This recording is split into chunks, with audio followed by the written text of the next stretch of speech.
Hi అండి. అందరికీ నమస్తే. నేను మీ తెలుగమ్మాయి లక్ష్మి. అందరూ ఎలా ఉన్నారు ఫ్రెండ్స్? బాగున్నారా? నేనైతే చాలా బాగున్నాను. ఈ చలిలో పిల్లలతో మార్నింగ్ టు నైట్ రొటీన్‌ని షేర్ చేస్తాను. సాహితీ, సాత్విక్ ఇద్దరు ఇక్కడ స్కూలుకి వెళ్తున్నారండి. ఇప్పుడు చలి ఎక్కువగా ఉంది కదా! స్కూల్ టైమింగ్స్ చేంజ్ చేశారు. మామూలుగా అయితే 7:15 కల్లా స్కూలుకి వెళ్ళిపోవాలి.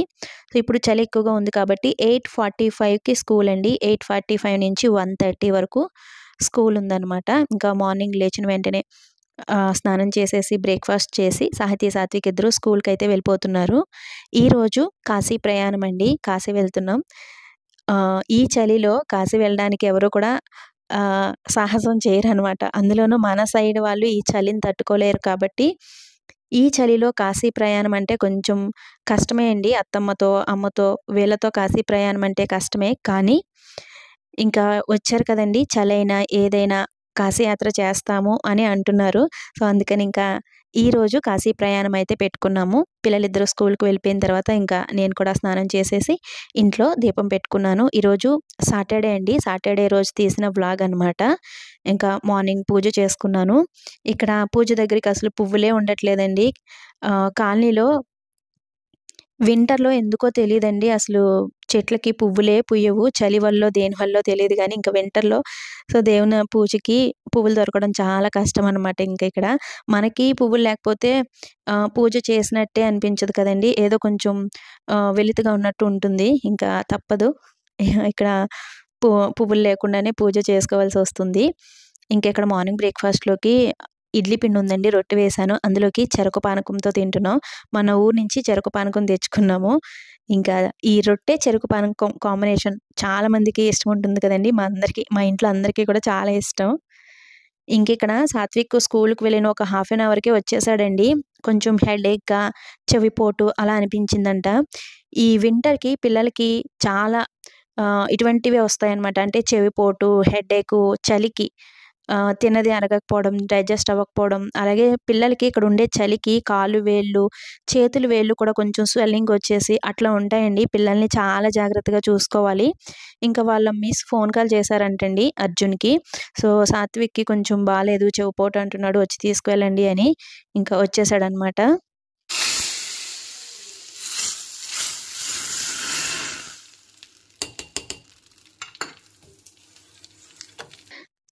ఇంకిక్కడ నేను బ్రేక్‌ఫాస్ట్ చేసిన వెంటనే లంచ్ అయితే ప్రిపేర్ చేసేసానండి. ఈరోజు ఆఫ్టర్‌నూన్ లంచ్‌లోకి చాలా సింపుల్‌గా పప్పు, పాలకూర ప్రిపేర్ చేశాను. ఇంకా ఫ్రై ఐటెమ్స్ గానీ ఏవి కూడా ప్రిపేర్ చేయలేదు. ఇంకా నైట్ జర్నీ ఉంది కదండీ! వంట పని తొందరగా కంప్లీట్ చేసేసి ఇంకా బ్యాగులన్నీ కూడా సర్దుకున్నాం. ఈ వింటర్‌లో జర్నీ అంటే లగేజ్ కొంచెం ఎక్కువగానే ఉంటుందండి. ఎందుకంటే ఇంకా పిల్లలకు వేసే స్వెటర్స్, కప్పుకోవడానికి రగ్గులు ఇవన్నీ కూడా ఒక బ్యాగ్ అవుతాయన్నమాట. అలాగే పిల్లలతో వింటర్‌లో జర్నీ అంటే కావాల్సిన మెడిసిన్స్ కూడా పెట్టుకోవాలండి మర్చిపోకుండా. ఎందుకంటే ఆల్రెడీ సాత్విక్ చెవిపోటు, హెడేక్ అంటున్నాడు గదా! ఇంకా వాటికి సంబంధించిన మెడిసిన్స్ ఇవన్నీ కూడా ఒక బ్యాగ్‌లో అయితే సర్దుకున్నాను. ఇంకా నేను నా మేనకోడలు అలా కిందకొచ్చామండి. ఐబ్రోస్ చేయించుకున్నాను నేనైతే.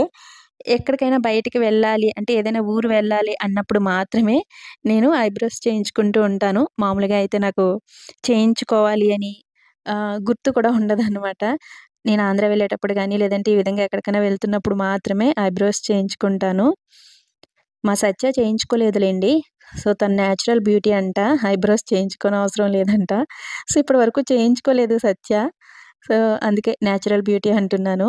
ఇంకిక్కడ అత్తమ్మ మేమిద్దరం కింద అలా ఎండలో కూర్చొని కబుర్లు చెప్పుకుంటున్నాం. అత్తమ్మ పైన కూర్చొని చూస్తున్నారు. ఇక్కడ వింటర్‌లో ఎలా ఉంటుంది అంటే, ఎండ ఎక్కువగా ఎక్కడుందో అక్కడే కూర్చోవాలి అనిపిస్తుందండి. అసలు ఎండలో నుంచి పక్కకి కదలాలి అని అనిపించదు. మార్నింగ్ టైమ్‌లో మాకు బాల్కనీలో ఫుల్ ఎండ ఉంటుంది గానీ, ఇంకా ఈ టైంకి అంటే 11:30, 12 ఆ టైంకి అక్కడ అస్సలు ఎండ ఉండదండి. ఆ టైంలో మేము డాబా పైకి వెళ్లి కూర్చుంటున్నాము. లేదంటే ఈ విధంగా కింద ఉండేవాళ్ళు రోడ్ పైన ఎండ ఉంటుంది కదా! ఇక్కడ చైర్స్ వేసుకొని కూర్చుంటారు చాలామంది. ఇంకిక్కడ నేను, సత్య అలా కాలనీలో రౌండ్ వేస్తున్నాము. కాలనీలో అందరూ కూడా ఇంటి ముందు పూల మొక్కలు పెంచుకుంటారండి. భలే అందంగా ఉంటాయి. ఇక్కడ ఒకరి ఇంటి ముందు ఎప్పుడు సరే నేనెప్పుడు ఇటువైపు వెళ్ళినా సరే ఇక్కడ ఒక లోటస్ కనిపిస్తుందండి. భలే అందంగా ఉంటుంది. సో, ఎప్పుడు ఏదో ఒక కలర్ లోటస్ అయితే కంపల్సరీ ఉంటుందనమాట. సో, చూసారు కదా ఎంత అందంగా ఉందో. నేనిక్కడ వీడియో తీస్తుంటే పాపం వాళ్ళు లోపల నుంచి నేను ఆ ఫ్లవర్ కోసేస్తున్నానేమో అని కంగారుగా వచ్చేసారండి. సో, ఫోటో తీసుకుంటున్నాను అని చెప్పాను.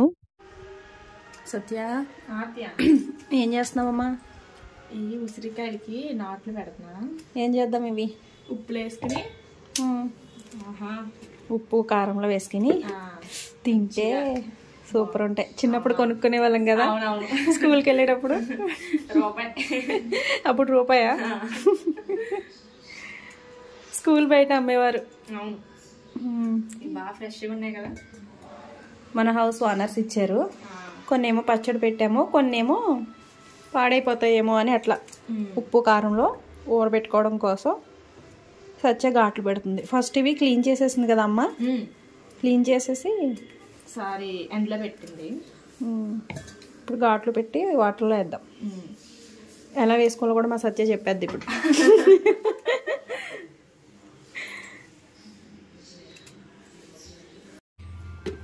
ఘాట్లు పెట్టుకుని ఉసిరికాయలు డబ్బాలో వేసేస్తున్నాం.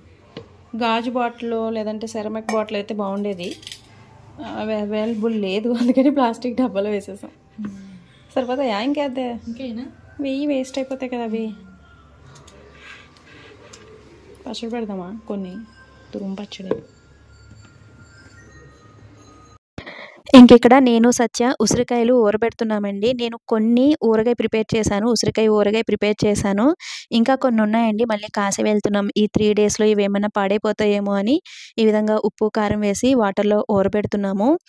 మిగిలినవి కొంచెం తురుము పచ్చడి కింద ప్రిపేర్ చేద్దామని అనుకున్నాను, కానీ ఇంకా మళ్ళీ ఇవి ఏమన్నా పాడైపోతాయేమో అని ఈ విధంగా వాటర్లో అయితే వేస్తున్నాము. నేను ఉసిరికాయ ఊరగాయ ప్రిపేర్ చేసింది కూడా వ్లాగ్ తీసానండి, నెక్స్ట్ వీడియోస్లో ఎప్పుడైనా పెడతాను. ఇప్పుడు ఇందులో 2 స్పూన్ల కారం వేస్తున్నాం.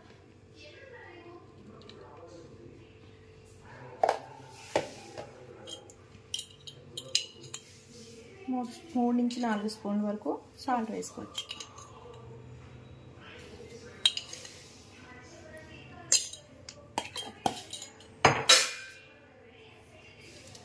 రెండు పచ్చిమిరపకాయలు, కొంచెం అల్లం కూడా దంచి వేసుకోవచ్చు.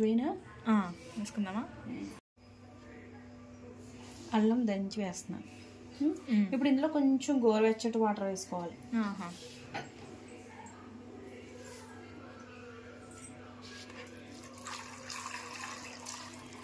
గోరువెచ్చటి వాటర్ వేసుకోవడం వల్ల పాడకుండా ఉంటాయంట, వాటర్ స్మెల్ రాకుండా ఉంటాయంట. నేను కూడా యూట్యూబ్లో చూసాను. తొందరగా ఊరిపోతాయంట. వాటర్ వేసిన తర్వాత బాగా షేక్ చేయాలి. ఉసిరికాయలు ములిగే వరకు వేసుకోవాలి వాటర్.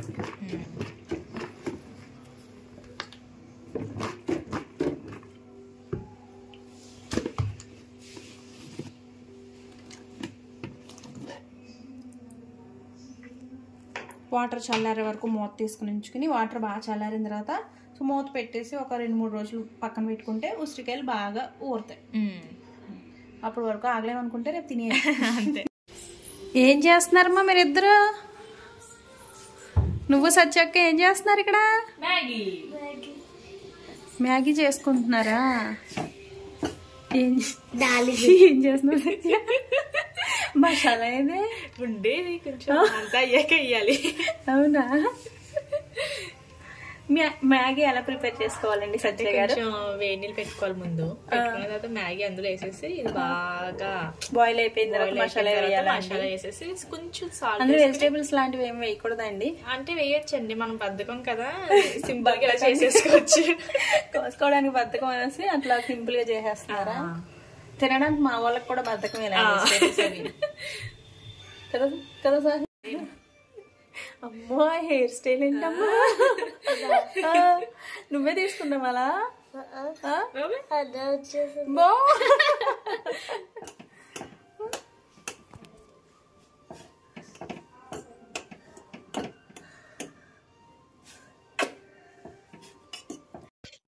ఇంక ఇక్కడ ఈవినింగ్ 6 అవుతుంది. నైట్ డిన్నర్లోకి, అలాగే నెక్స్ట్ డే మార్నింగ్ ట్రైన్లో తినడం కోసం కూడా నేను ఇక్కడ చపాతీ ప్రిపేర్ చేస్తున్నాను.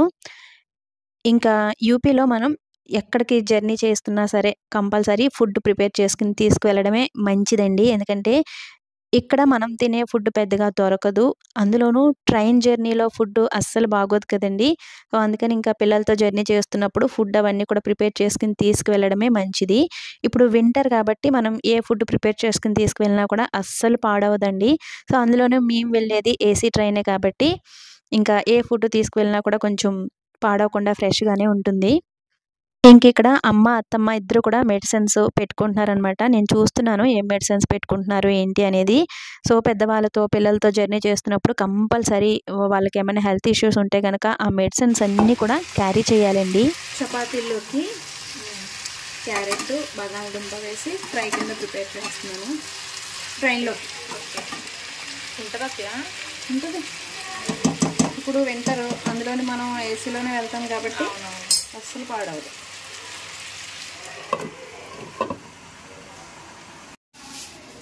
చపాతీ ప్యాక్ చేస్తున్నాం అత్తయ్య. అవునమ్మా, నన్ను లాస్ట్ టైం జర్నీ చేస్తున్నప్పుడు ఎవరో అడిగారు, మీరు చపాతీలు ఎలా ప్యాక్ చేస్తారు పాడవలేదు అని. ఎలా ప్యాక్ చేస్తానంటే, మనం ఏదన్నా బౌల్లో పెట్టుకున్నాం అనుకో, అంటే ఏదైనా బాక్స్ లో పెట్టుకుంటే ఇవి ఆవిరి పట్టేసి పాడైపోయే ఛాన్స్ ఉంది. అలా కాకుండా మనం ఈ విధంగా సిల్వర్ ఫాయిల్ ఉంటది కదా, ఆ సిల్వర్ ఫాయిల్ ఇలాగ ఫోల్డ్ చేసేసుకున్నాం అనుకో, ఈ చపాతీలు అస్సలు పాడవు, ఫ్రెష్ గా ఉంటాయి. ఇట్లా కొంచెం గోరువెచ్చగా ఉన్నా నో ప్రాబ్లం. ఇట్లా మనం ఫోల్డ్ చేసుకుని పెట్టుకుంటే కొంచెం మనకి పాడవకుండా ఉంటాయి. బాక్సుల్లో అవి పెట్టుకోవడం కంటే కూడా ఇలా పెట్టుకుంటే మనకి క్యారీ చేయడానికి ఈజీగా ఉంటాయి, మనకి పాడవకుండా కూడా ఉంటాయి. ఇట్లా నేను ఎప్పుడు జర్నీలో చపాతీలు తీసుకెళ్తున్నా కూడా సిల్వర్ ఫాయిల్ లో ఇలాగ ఫోల్డ్ చేసుకుని తీసుకెళ్తాను.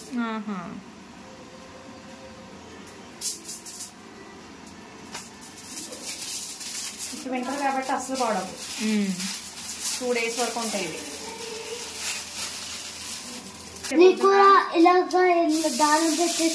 ట్రైన్ లో మరి ఫుడ్ మనం తినే ఫుడ్ ఏం రాదు కదా, మీరేమో మార్నింగ్ లేచిన వెంటనే టిఫిన్ అంటారు, అందుకని చపాతీలు ప్రిపేర్ చేశాను. మరి అందరూ ఉన్నారు కదమ్మా, 2 తింటారు, ఉంటే మీరు తింటారు కదా. మళ్ళీ జామ్ కాశీలో కదా, కాశీలో ట్రైన్లో తింటాం. ట్రైన్లో మరి క్లాస్ చేస్తున్నా ఇంత. ఇంకిక్కడ బ్యాగ్‌లన్నీ కూడా సర్దేసుకున్నాం. టైం 9:30 అవుతుందండి. సో, ఝాన్సీ నుంచి కాశీ అంటే వారణాసి వెళ్ళే ట్రైన్ 11:30కి అనుకుంటా ఉంది. ఇంకా 10:00కి మేము ఇంటి దగ్గర నుంచి బయలుదేరాలి. బ్యాగ్‌లన్నీ కూడా సర్దేసుకున్నామండి. ఒక బ్యాగ్‌లో ఇంకా స్వెటర్స్ అండ్ అక్కడికి వెళ్ళిన తర్వాత కప్పుకోవడం కోసం రగ్గులు, పిల్లలకి చేతికి, కాళ్ళకి వేసుకునే సాక్స్‌లు, గ్లౌజులు అన్నీ కూడా ఇంకా ఒక బ్యాగ్‌లో పెట్టుకున్నాం. ఇంకా తినే ఫుడ్ అవంతా కూడా ఒక బ్యాగ్‌లో, ఇంకా బట్టలు అవన్నీ కూడా ఒక బ్యాగ్‌లో ఇట్లా. సో, బ్యాగ్‌లన్నీ కూడా నీట్‌గా సర్దేసుకున్నాం. ఫస్ట్ మేము అయోధ్య వెళ్ళి, అయోధ్య నుంచి కాశీ వద్దాం అని అనుకున్నామండి. అయితే అయోధ్య వెళ్ళే ట్రైన్‌లన్నీ కూడా ఫుల్‌గా ఉన్నాయంట. వాటికి టికెట్స్ అసలు దొరకలేదు. ఈ వారణాసి వెళ్ళే ట్రైన్ కూడా టికెట్స్ కొంచెం తత్కాల్ టికెట్సే తీసుకున్నామండి. సో, ముందే బుక్ చేసుకుందాము అన్నా కూడా వాటికి కూడా ఇక్కడి నుంచి అంటే ఝాన్సీ నుంచి టికెట్స్ లేవంట. ఈ చలిలో కూడా కాశీ వెళ్ళే వాళ్ళు ఎక్కువగానే ఉన్నారు అని అనుకున్నాను నేనైతే. ఇంకా అయోధ్య అయితే ఇప్పుడు వెళ్ళట్లేదండి. కానీ ఇంకా మేము యూపీలో ఉండగానే అయోధ్య శ్రీరాముని దర్శనం కూడా చేసుకోవాలి అని అనుకుంటున్నాం. శ్రీరాముడు ఎప్పుడు కరుణిస్తాడో చూడాలి. కాశీ ఇది మేము రెండోసారి వెళ్ళటమండి. రెండోసారి ఆ కాశీ విశ్వేశ్వరుడి దర్శనానికి వెళ్తున్నాము. ఇంకా ఇంటి దగ్గర నమస్కారం చేసుకొని దేవునికి బయలుదేరుతున్నాము. కాశీ వెళ్ళాలి అనుకునేవారు కానీ, లేదంటే అయోధ్య వెళ్ళాలి అని అనుకునేవారు కానీ, వింటర్‌లో మాత్రం అస్సలు ప్లాన్ చేసుకోకండి. వింటర్ టైంలో అంటే నవంబర్ 15 ఆ టైం వరకు ఓకే గానీ, నవంబర్ మంత్ ఎండింగ్ నుంచి ఇంకా జనవరి, ఫిబ్రవరి 2, 3 వీక్స్ వరకు కూడా ఇక్కడ చలి చాలా ఎక్కువ ఉంటుందండి. ముఖ్యంగా డిసెంబర్, జనవరి ఈ 2 మంత్స్‌లో చలి చాలా ఎక్కువ ఉంటుంది. ఆ టైంలో మాత్రం మీరు కాశీ గాని, అయోధ్య గాని ఇటువంటి ప్లానింగ్‌లు అస్సలు చేసుకోకండి. లాస్ట్ ఇయర్ ఇదే టైంలో అయోధ్య రామ మందిర నిర్మాణం, విగ్రహ ప్రతిష్ఠ ఇవన్నీ జరిగాయి కదండీ! ఆ టైంలో కూడా నేను చాలామందికి మెసేజ్ కూడా పెట్టాను. నేను వీడియో కూడా షార్ట్ వీడియో కూడా అప్లోడ్ చేశానండి. ఈ టైంలో అయోధ్య రావాలి అనుకునేవారు మన ఆంధ్ర నుంచి వచ్చేవారు. సో చాలా జాగ్రత్తగా ఉండాలి, స్వెటర్స్ పెట్టుకోవాలి, ఇవన్నీ జాగ్రత్తలు అయితే చెప్పానన్నమాట. ఇక్కడ చలి చాలా చాలా ఎక్కువ ఉంటుందండి. మనం ఎన్ని స్వెటర్స్ వేసుకున్నా సరే, కాళ్ళకి సాక్స్లు వేసుకున్నా, చేతికి గ్లౌజులు వేసుకున్నా, రగ్గు కప్పుకొని పడుకున్నా సరే ఈ చలిని మనం తట్టుకోలేమన్నమాట. మన సైడ్ నుంచి వచ్చేవారు ఈ చలిని తట్టుకోవడం కొంచెం కష్టమే. సో అందుకని ఈ వింటర్ టైంలో మాత్రం కాశీ, అయోధ్య లాంటి ప్రయాణాలు పెట్టుకోకపోవడమే మంచిదండి.